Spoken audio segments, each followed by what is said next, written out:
Guys, it doesn't take long. If you've been watching this channel for any amount of time, you know we have an awful lot of projects. Some would say too many projects. I promise you, there are days that I completely agree. And there's other days where I think I got a handle on it.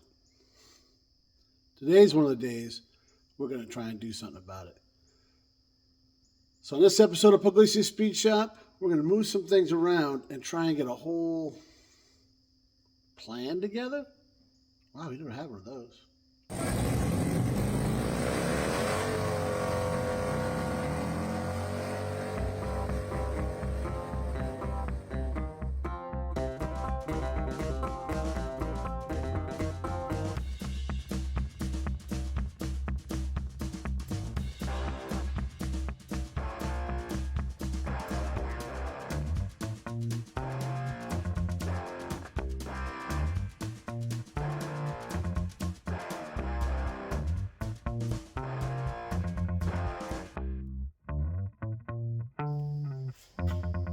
All right, guys, I'm kind of lying.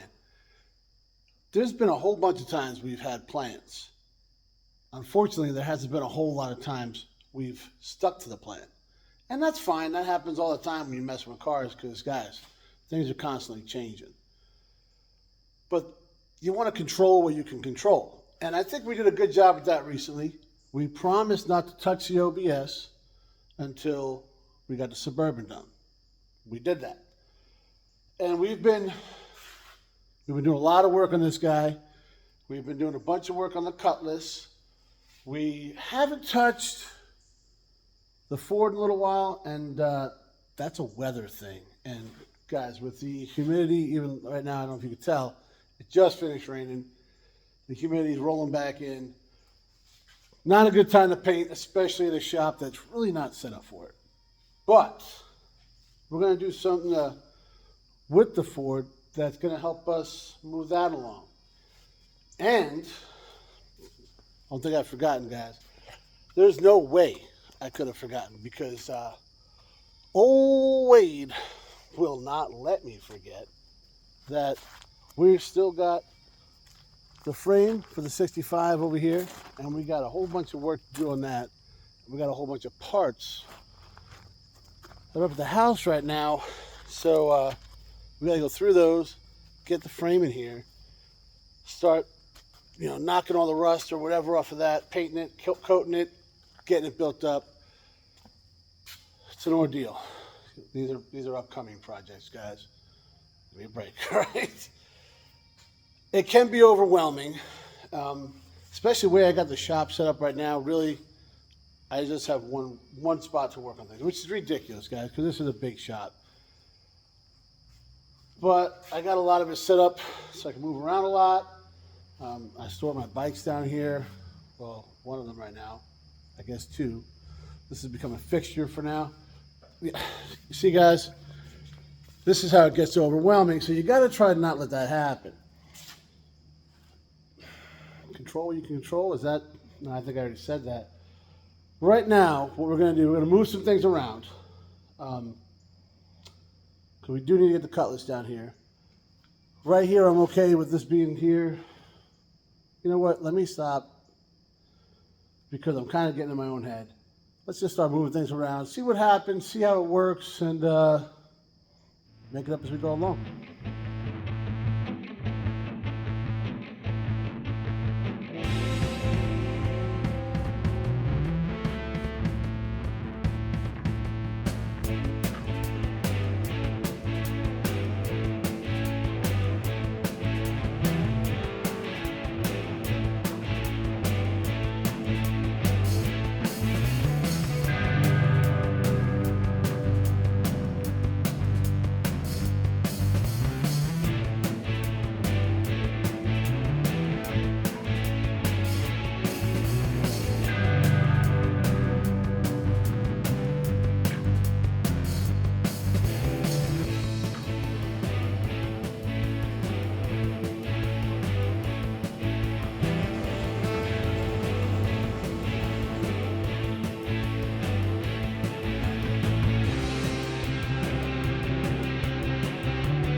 It's harder than it looks.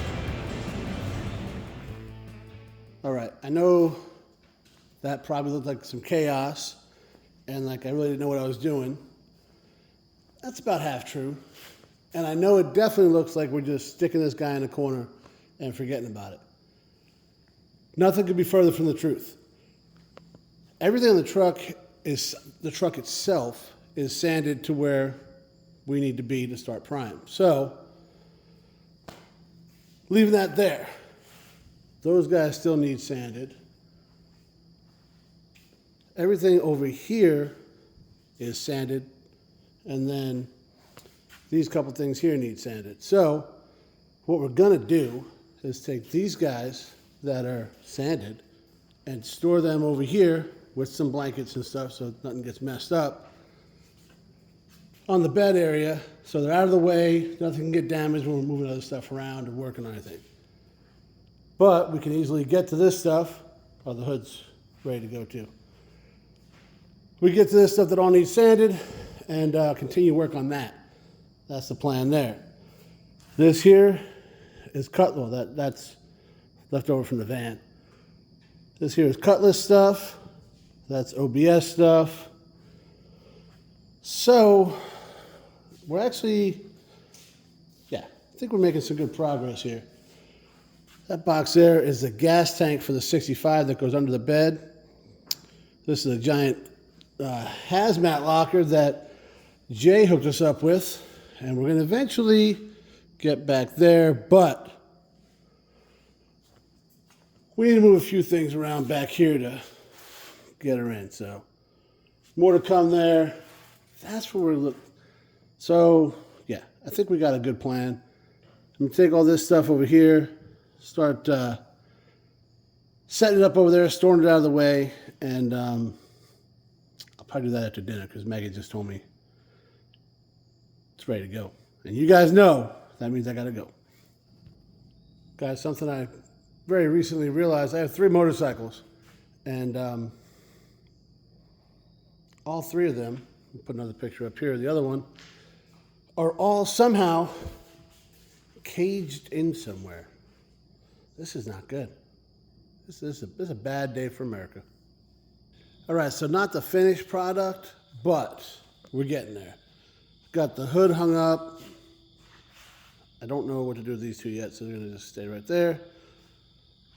That stuff's up, out of the way. Everything here is ready for primer, to include everything that is meticulously protected.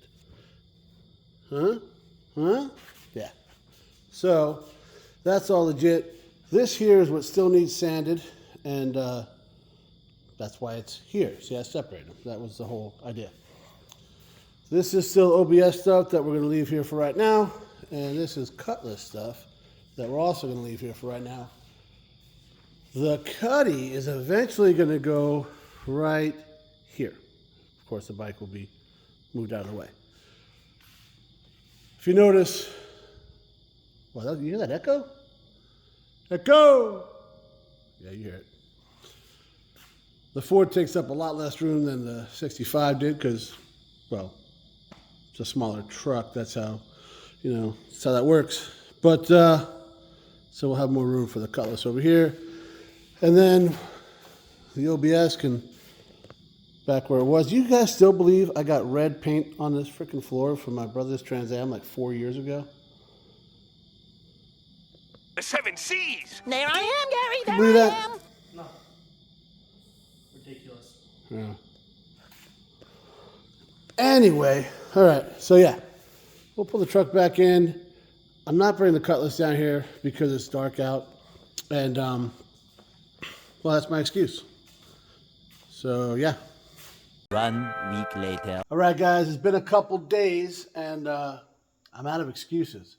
It's light out. It's not raining. I'm in town. These are all things that have hindered us from bringing the Cutlass down here. But we got work to do on it. We got parts in, and yeah, we got to get after it. So we're gonna take this guy, stick it outside. I'll get Meagan and the kid out here, kind of help us out. So we, the more safety observer is the best, because I think you know what we're gonna do.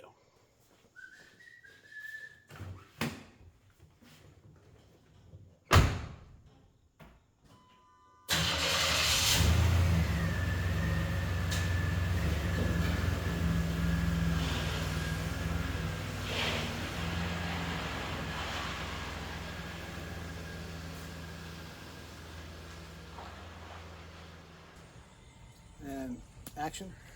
All right. So you guys saw we moved things out of the way down there. We finally got a professional out here to run the camera. That's me. Yes. So you don't miss any of this action-packed footage. I'm so excited I can hardly even talk about it.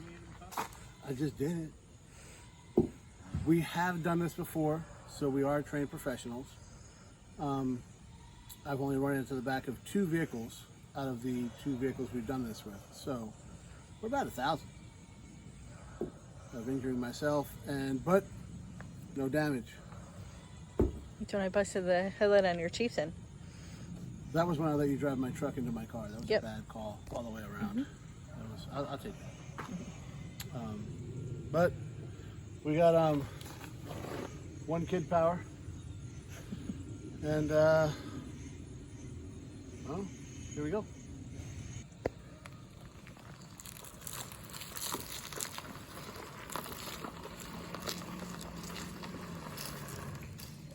Okay, they work. Brakes work.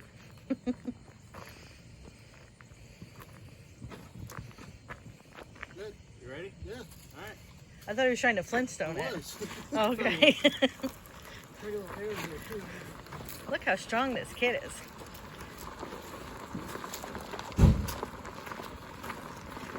Try not to get your crack, Andrew.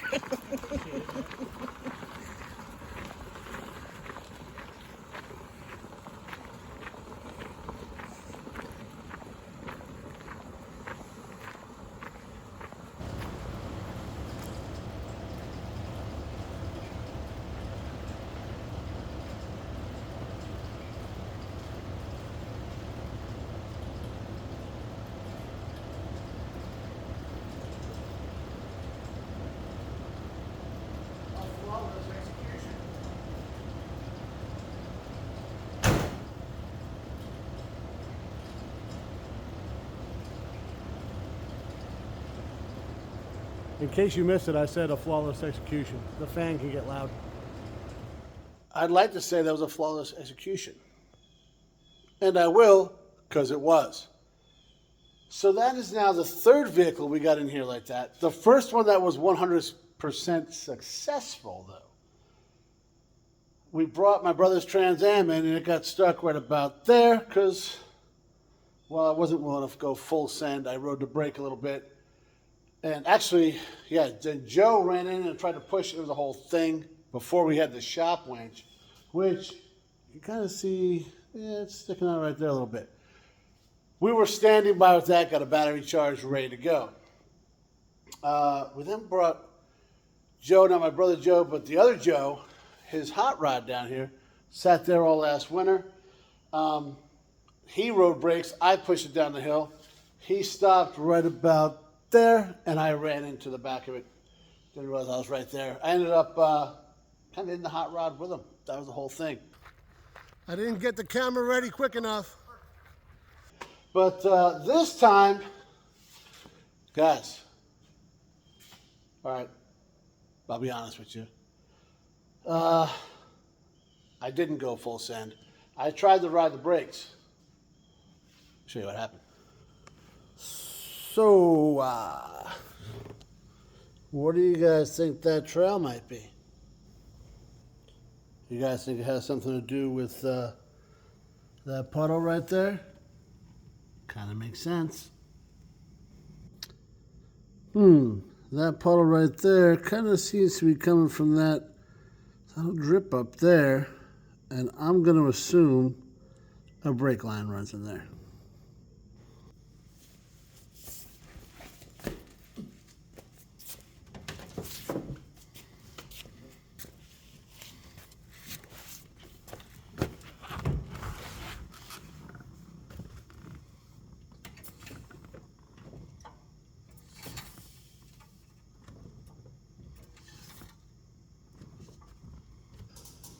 Well, looks like we need brake lines.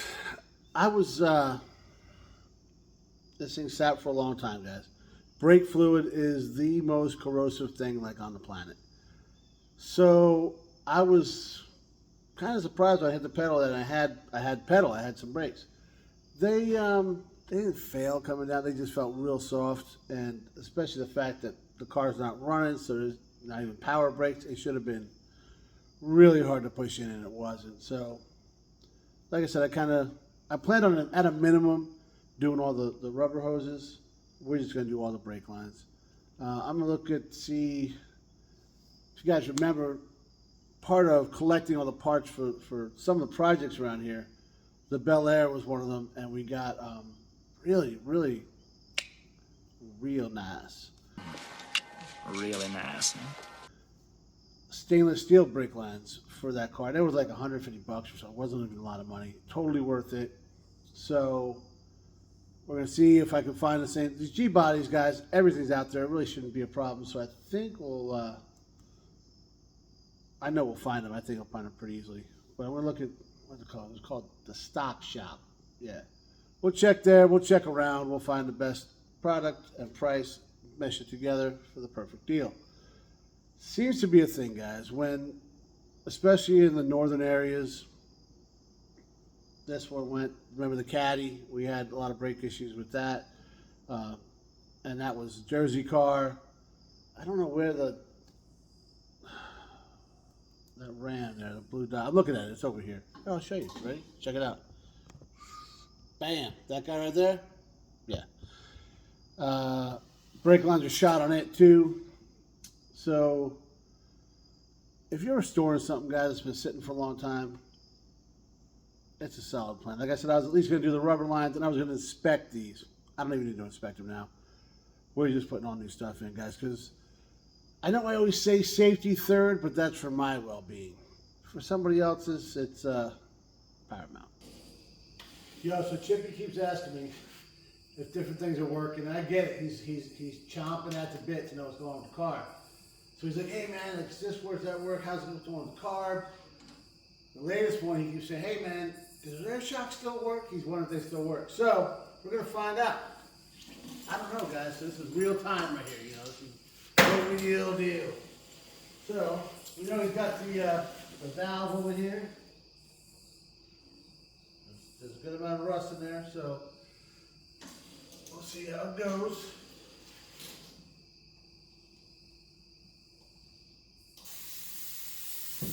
Oh, Chip, they work.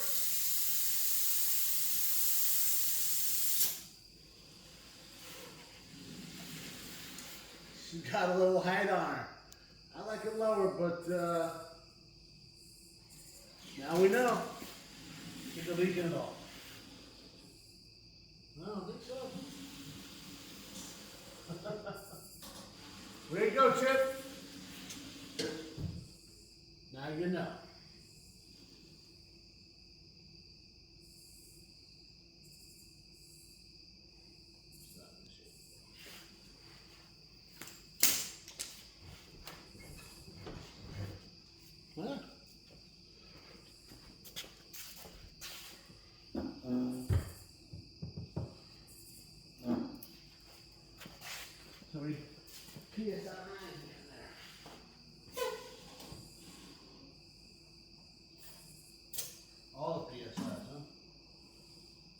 35. Yeah.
You guys know what I just figured out? If we'd finish these projects and didn't have all these parts laying over here, this would be a lot easier, guys. Why did I just do that? Like, what am I wish it was that easy, guys, because if it was, I guess everybody would do it. Isn't that what they say? But we got everything moved around. We finally got the car down here, guys. I've been wanting to do this for longer than I care to admit. But, guys, life gets in the way, which is exactly why we got this car down here to begin with, right? Because life got in the way for Chippy, and, you know, she's sad. At least now she's inside, she's protected, and she's surrounded by, yeah, I think that helps, guys, you know. We, as promised, we didn't bury anything for the Ford. All the stuff that needs sanded is right there. So, in between other things or whatever, as we're getting the weather right, we'll work on that stuff. We got the nose end of the car out, so you get that carburetor right there, which is actually sitting in the passenger seat. The box has come in, and we got to dive into it. We're going to worry about that next time, guys, because I'm a little winded moving that guy around, you know. But no, it's as always, time got away from me. I'm a little bit late for dinner, and I'm hungry, guys. What's Chippy say? We're Italian. We eat. That's what we do. So that's what I'm gonna do. She's resting right here, and we aired up all the tires since we had the air hose out, and she pushed around a little easier than well, if I didn't air up the tires. But guys, tons to come on this car. We already got parts flowing in. We got parts over here. So you know what they say. If you want to have the coolest thing in the parking lot, you better be ready to put in some work. And sometimes that work is getting the car where you need it so you can actually get some work done. Thanks for watching, guys.